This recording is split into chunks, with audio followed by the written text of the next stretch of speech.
In this lesson, I'm going to be talking about using Metasploit. And while we've used Metasploit from the web interface, this time I'm going to be using it from the command line, and we're going to be running MSF console command line access into it, and just the ability to type commands and do things straight from inside Metasploit.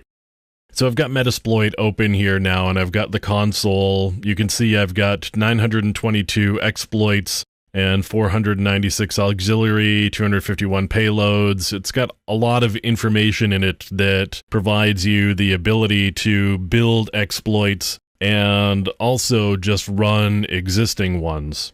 So one of the things I can do here is I can run nmap straight from inside Metasploit.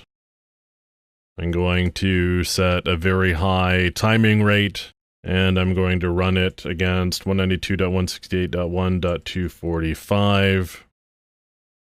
And you can see some results here. So I can show you the hosts that I've got in my database, and nmap uses Postgres on the back end. So when I run this command, I'm actually checking the Postgres database that Metasploit connects to.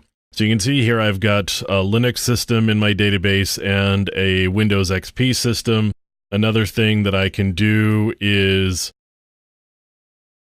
I can import this Nessus report file, and what that should do is it should populate some vulnerabilities for me so that Metasploit can tell me what vulnerabilities that I have.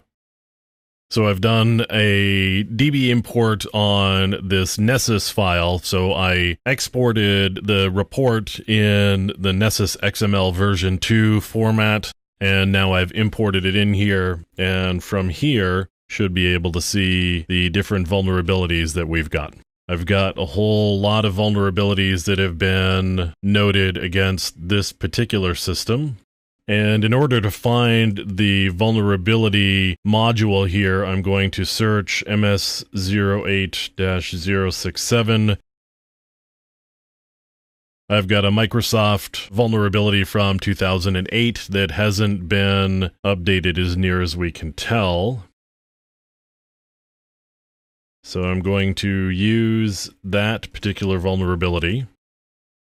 Now you can see the options that I've got here. So I'm going to set our host to 192.168.1.245. And now I can just exploit. And so it's going to run the exploit against the system, and you can see it's running. We've sent the second stage, and now I've got a Meterpreter session open. You can see that we're in system 32. Now, I could run get system here and attempt to get a privilege escalation. The reality is I've already got system because what I exploited was running at local system, so I already had administrative privileges. Now, the other thing that I can do here, I can print out the passwords.